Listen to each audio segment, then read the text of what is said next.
नमस्कार, भारत 24 देख रहे हैं आप। मैं हूं आपके साथ धीरेन्द्र अवस्थी। रूसी राष्ट्रपति व्लादिमीर पुतिन अपना 27 घंटे का भारत का दौरा पूरा कर वापस लौट गए हैं। वे 23वें भारत रूस समिट के लिए भारत आए थे और इस दौरान दोनों देशों के बीच में 19 समझौते हुए हैं। उनके सम्मान में राष्ट्रपति भवन में भव्य डिनर का आयोजन किया गया और इस डिनर में शिरकत करने के बाद वे सीधे रूस के लिए रवाना हो गए। हालांकि दोनों देशों के बीच में तेल सप्लाई की गारंटी समेत 19 समझौतों पर सहमति बनी है। इनमें कई अहम समझौते भी शामिल हैं। पुतिन के भारत दौरे से दोनों देशों के रणनीतिक संबंधों को नई इंस्पिरेशन मिली है। अब वे दिन दूर नहीं जब रूस के सहयोग से भारत दुनिया का सबसे बड़ा सैन्य हथियारों का निर्माता बनकर उभरेगा।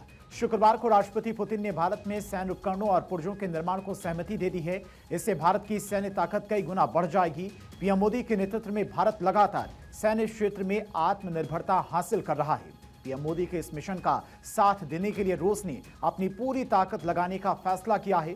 प्रधानमंत्री नरेंद्र मोदी और रूसी राष्ट्रपति पुतिन के बीच में हुई शिखर वार्ता में कई बड़ी सैन्य डील भी हुई हैं। उनमें से एक भारत में सैन्य हथियारों और अतिरिक्त पुर्जों का निर्माण शामिल है। मोदी और पुतिन का यह फैसला भारत के डिफेंस कॉरिडोर को दुनिया का बाहुबली बना देगा, जिसके पास असीम सैन्य ताकत होगी।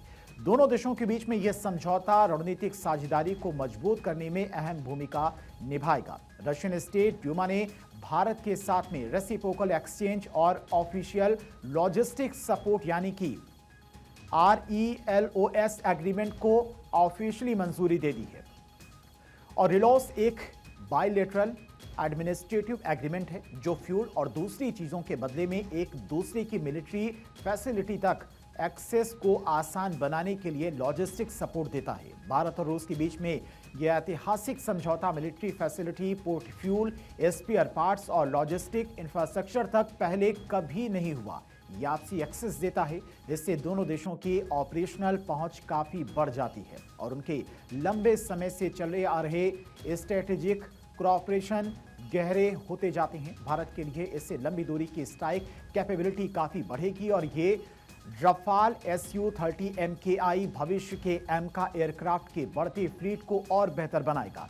रिलोस भारत को आर्कटिक ऑपरेशन के लिए अपने मिलिट्री के लोगों को ट्रेन करने और उन्हें तैयार करने में भी मदद करेगा। इसके अलावा भारत और रूस ने 2030 तक आर्थिक क्षेत्र में साझेदारी बढ़ाने के लिए एक विशेष कार्यक्रम जारी किया है। ऐसे समय में जब वैश्विक समीकरण बदल रहे हैं, मोदी पुतिन की दोस्ती की यह झलक दुनिया को साफ संदेश देती है।